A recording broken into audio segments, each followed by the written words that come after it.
This topic is about DC series generator. Last topicல என்ன பார்த்துருந்தோம்னா DC shunt generator. இதில் இந்த field winding அப்புறம் இந்த ஆர்மேச்சர் இது ரெண்டுமே பேரலாக கனெக்ட் பண்ணியிருந்தோம். இங்கே சீரீஸாக கனெக்ட் பண்ணுறோம்.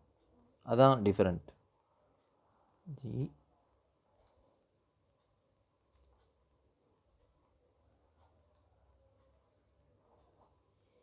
இங்கே ஃபீல்டு வைண்டிங் எப்படி இந்த மாதிரி சீரீஸாக கனெக்ட் பண்ணியிருக்கோம். அப்புறம் இங்கே லோடு.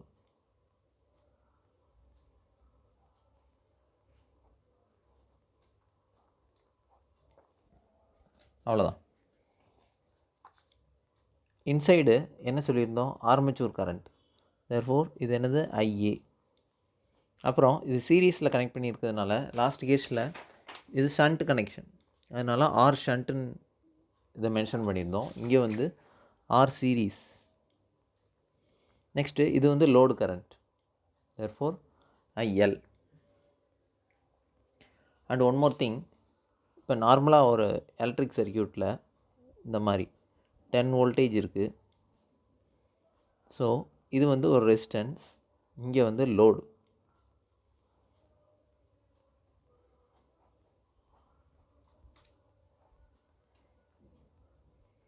ஓகே, இங்கே என்ன வோல்டேஜ் இந்த சப்ளையில் இருக்கோ மேக்ஸிமம் வோல்டேஜ் வந்து இந்த லோடை ரீச் ஆகணும் அப்படின்னா இந்த ரெசிஸ்டன்ஸோட வேல்யூ மினிமமாக இருக்கணுமா மேக்ஸிமமாக இருக்கணுமா? For example R1 is equal to 10 ஓம். இதோட 10 ஓம் அப்படின்னு இருந்ததுன்னா இதில் ஃப்ளோ ஆகிற கரண்ட் லோட் ரெசிஸ்டன்ஸோட வேல்யூவும் 10 ஓம். ஓகே, இந்த மாதிரி இருக்கும்போது இதில் ஃப்ளோ ஆகிற கரண்ட் என்னவாக இருக்கும்? I1 is equal to 10 divided by 10 + 10. Total resistance is 20. Therefore என்ன வரும்? 0.5 ஆம்பியர். அப்படின்னா இதில் ட்ராப் ஆகிற வோல்டேஜ் என்னவாக இருக்கும்? V voltage drop across the resistor R1 வந்து I1 இன்ட்டு R1 வரும். இப்போ 0.5 இன்ட்டு 10 5 வோல்டேஜ் ட்ராப் ஆகும். லோடுக்கு இங்கே என்ன வோல்டேஜ் வரும்? இங்கேயும் சேம் கரண்ட், இதே 0.5 ஆம்பியர் தான் வரும். அப்போ லோடு வோல்டேஜ் என்ன வரும்? I1 RL is also equal to 5 voltage. அப்படின்னா 10 வோல்டேஜ் பேட்டரி இருந்தாலுமே இங்கே வந்து 10 ஓம் ரெசிஸ்டன்ஸ் இருக்கிறதுனால லோடுக்கு அக்ராஸாக வெறும் 5 வோல்டேஜ் தான் ரீச் ஆகுது. ரிமைனிங் 5 வோல்டேஜ் இந்த ரெசிஸ்டன்ஸ்லேயே ட்ராப் ஆகுது. ஸோ சப்போஸ் R2 இந்த ரெசிஸ்டன்ஸோட வேல்யூ வெறும் 1 ஓம் அப்படி இருந்ததுன்னா ஆர் 1 ஓம் இருந்துச்சுன்னா இப்போ I2 R2 ரெசிஸ்டன்ஸ் இருக்கும்போது கரண்ட்டோட வேல்யூ டிஃபர் ஆகும். இதில் I2ஓட வேல்யூ என்ன வரும்? டோட்டல் வோல்டேஜ் 10 டிவைடட் பை இங்கே வந்து 1 ஓமாக மாறிடுச்சு. தேர்ஃபோர் 1 + 10 இப்போ என்ன வரும்? 10/11 ஆம்பியர். அப்போ லோடு வோல்டேஜ் வந்து என்னது? I2 into RL is equal to 10/11 into 10 is equal to 100/11 voltage. இது load voltage. Therefore it is equal to VL is equal to 9.09 voltage VL2. Next இங்கே VL1. அதுக்கப்புறம் வோல்டேஜ் ட்ராப் அக்ராஸ் VR1 என்ன வரும்னா I2 into R2. இதை solve பண்ணிங்கன்னா 0.91 voltage.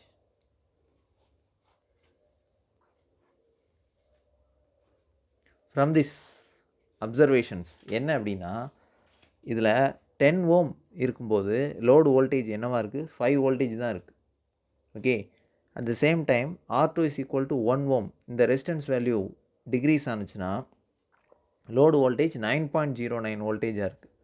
Therefore லோடுக்கு maximum voltage reach ஆகணும். இந்த மாதிரி 9.9 வோல்டேஜ் 10 வோல்டேஜ் இன்புட்டில் கொடுத்தோன்னா லோடுக்கு மேக்ஸிமம் வோல்டேஜ் 9.09 வோல்டேஜ் ரீச் ஆகணும். அப்படின்னா இந்த R2 இந்த ரெசிஸ்டன்ஸோட சீரியஸ் ரெசிஸ்டன்ஸோட வேல்யூ ரொம்ப லோ லெவலில் இருக்கணும். அப்போனா தான் 9.09 வரும்.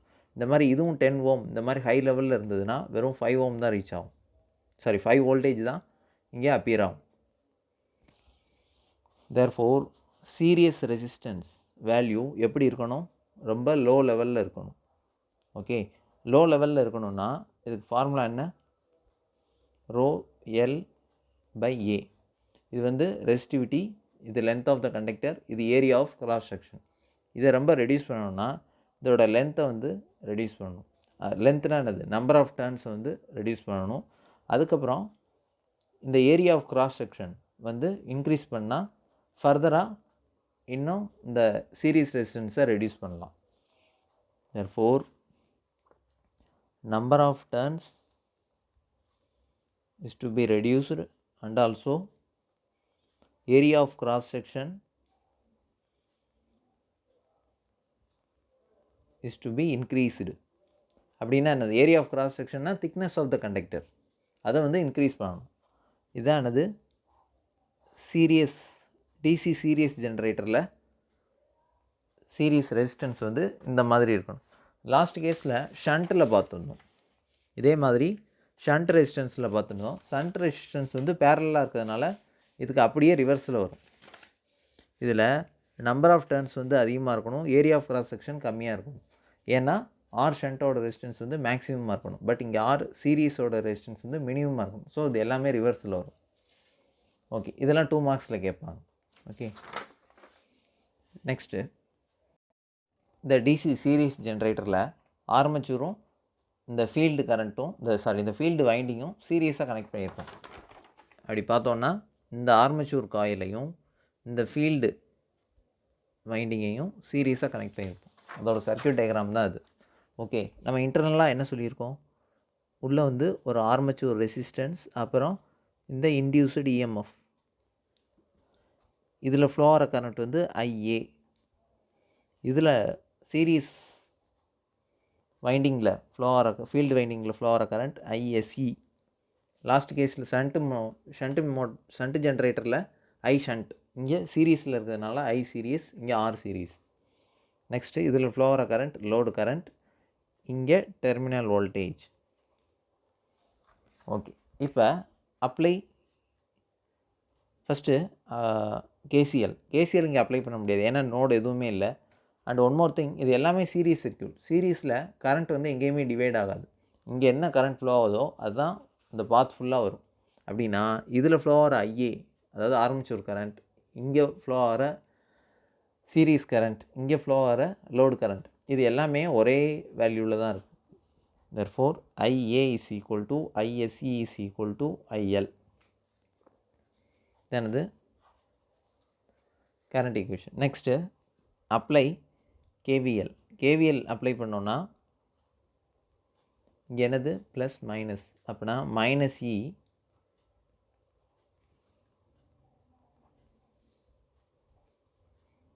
இ ப்ளஸ் ஐஏஆர்ஏ ப்ளஸ், அதுக்கப்புறம் இப்படி க்ளோஸ் பண்ணுறோம். இப்படி க்ளோஸ் பண்ணும்போது ஐஎஸ்சி ஆர்எஸ்சின்னு எழுதலாம்.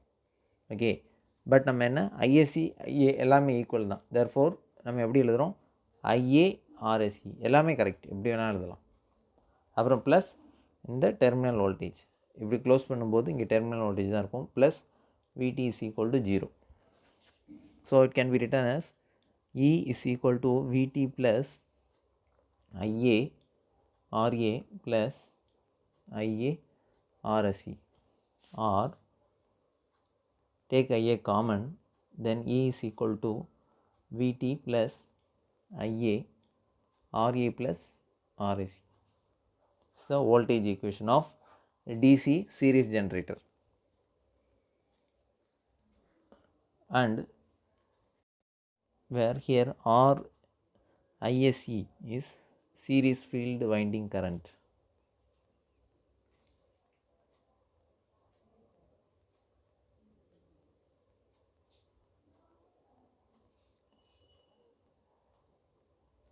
Series winding resistance.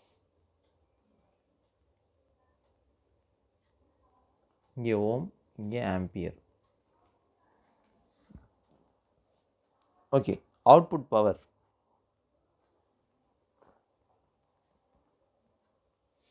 Output power என்னது, இந்த voltage terminal voltage into IL, VT into IL. So இந்த டெர்மினல் வோல்டேஜ் எப்படின்னு சொல்லலாம், லோடு வோல்டேஜ் அப்படின்னு சொல்லலாம். therefore VL IL. Input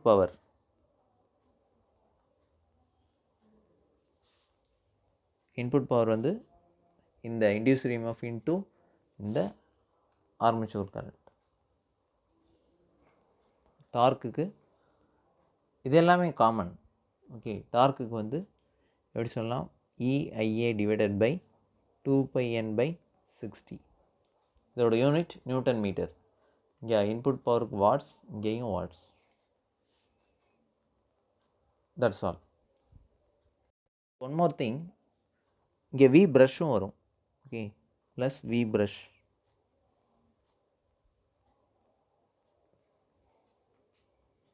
plus V brush. இது கொஷினில் கொடுத்துருந்தாங்கன்னா அதை சப்ஸ்டியூட் பண்ணணும், otherwise you can neglect it. Okay, next problem. First, let me write down the given data. Armature resistance value is 0.5 ohm and series field resistance value 0.03 ohm. நான் already சொல்லியிருந்தேன், series ஜென்ரேட்டரில் field ரெசிஸ்டன்ஸோட value ரொம்ப low லெவலில் இருக்கணும். இதே shunt field ரெசிஸ்டன்ஸில் 220 ஓம் 100 ஓம் அந்த ரேஞ்சில் இருக்கும். இது வந்து ரொம்ப லோ லெவலில் இருக்கும். Next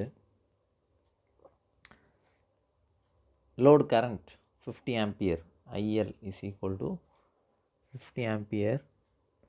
It has 6 turns per coil and 540 coils are there. Therefore, number of coils, number of turns, total turns is equal to 6 turns per coil. இங்கே number of coils வந்து 540. Therefore 6 into 540 is equal to 3240 turns. Okay, next number of conductors வந்து என்னது, 2 into number of turns. Therefore 2 into 3240, Z is equal to 6480. So number of turns, sorry, number of conductors. Next, driven at 1500 rpm. Next, number of poles is 4. Lap winding na என்ன வரும், A is equal to number of poles, அப்படின்னா 4, P is equal to 4. And flux per pole, the value of flux phi is 2 milliweber. So 2 into 10 power minus 3 Weber. And then brush, total brush drop, V brush is equal to 2V. ப்ராப்ளம்ஸில்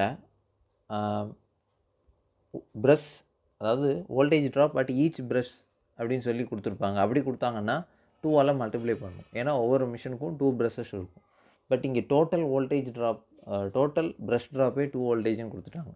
so இங்கே வந்து 2 ப்ரஷ்ஷுக்கும் சேர்த்து தான் அந்த voltage drop சொல்லியிருக்காங்க டோட்டல்ன்றதுனால. therefore டைரெக்டாக V brush is equal to 2 voltage அப்படி தான் எழுதணும். என்ன ஃபைண்ட் அவுட் பண்ணணும் அப்படின்னா, terminal voltage is to be find out. Okay, write down the voltage equation for DC series generator. E is equal to Vt plus Ia Ra plus Rse, don't forget, plus V brush. இதில் load current armature current எல்லாமே same தான், ஏன்னா IA is equal to IL is equal to ISE. So இந்த value தெரியும், terminal voltage தெரியாது, ஈயோட value தெரியாது, இந்த values எல்லாமே இருக்குது. ஃபஸ்ட்டு இன்டியூஸ்டு இஎம்எஃப், இதுக்கு என்ன ஃபார்முலா அப்படின்னா, flux phi in Z by 60A. ஃப்ளக்ஸோட value 2 into 10 power minus 3 into number of poles is 4 and rotates at 1500 rpm. Z ஓட வேல்யூ வந்து 6480 by 60 into 4. Therefore induced EMF value என்ன வரும்?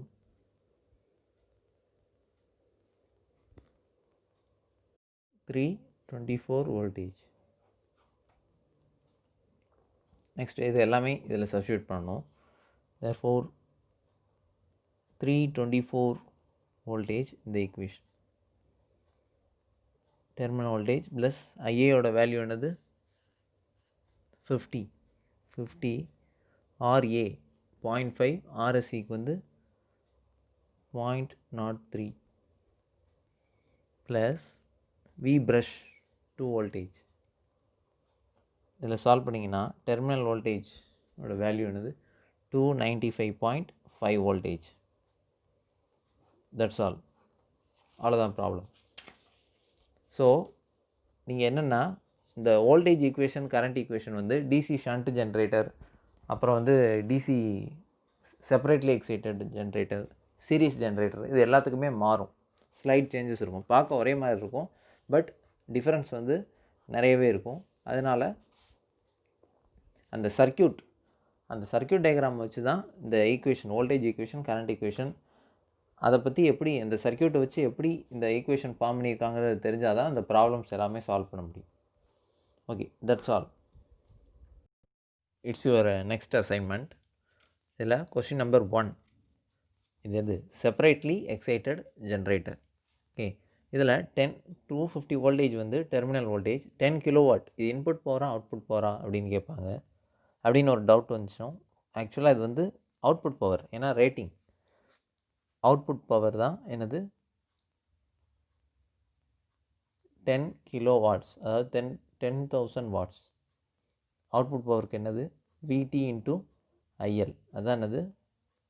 10,000 watts. Next brush drop is 2 voltage per brush. One second, yes right, each ப்ரஷ்க்கு 2 voltage drop ஆகுது. அப்போ one மிஷினில் 2 brushes இருக்கும். therefore 2 into 2 4 voltage, அதுதான் என்னது? V brush. voltage drop at 2 brushes is equal to 4 voltage. Okay, இதை நீங்கள் solve பண்ணிங்கன்னா இதுக்கு ஆன்சர் என்ன வரும்? Armature resistance is equal to 0.025 ohm. இது answer. Next question number 2. It's question number 2. இதே மாடலில் ப்ராப்ளம்ஸ் வந்து நம்ம ஆல்ரெடி சால்வ் பண்ணியிருக்கோம். ஓகே, அதே மாதிரி தான் இதுவும். இதில் brush voltage 1 volt per for each brush. அப்போ வந்து இன்ட்டு 2ஆல் நீங்கள் மல்டிப்ளை பண்ணணும். இதில் வந்து 60 லேம்ப்ஸ் கனெக்ட் பண்ணியிருக்காங்க. அதோட ஈச் பல்போட ரேட்டிங் வந்து 40 வாட்ஸ். ஸோ இது எல்லாமே பேரலில் கனெக்ட் பண்ணியிருக்காங்க. இது இந்த மாதிரி ஆல்ரெடி நம்ம சால்வ் பண்ணியிருக்கோம். ஓகே, அதே மாடலில் சால்வ் பண்ணுங்கள். இதோட ஆன்சர் வந்து ஆர்மேச்சர் கரண்ட், அதாவது டோட்டல் ஆர்மேச்சர் கரண்ட் வந்து 26 ampere. And then induced EMF, generated EMF is equal to 104.6 voltage. Okay, next question number 3. It's very simple. இதுதான் தேர்ட் ப்ராப்ளம். இது வந்து டைரெக்டாக ஃபார்முலா அப்ளை பண்ணாலே ஆன்சர் வந்துடும். induced EMF is 265.5 voltage. Okay, அவ்வளோதான். இந்த 3 கொஷின்ஸும் சப்மிட் பண்ணுங்கள். It is question number 1. இது எதுனா separately excited DC generator. And then question number 2, இது டிசி ஷண்ட் ஜென்ரேட்டர், அதை பேஸ் பண்ண problem. Okay, next question number 3, இது டிசி சீரிஸ் ஜென்ரேட்டர். எல்லாமே வெவ்வேறு classification. First separately excited generator, இது டிசி ஷண்ட் ஜென்ரேட்டர், இது டிசி சீரிஸ் ஜென்ரேட்டர். ஆன்சர்ஸ் கொடுத்துருக்கேன். இதை வந்து நீங்கள் வெரிஃபை பண்ணுங்கள்.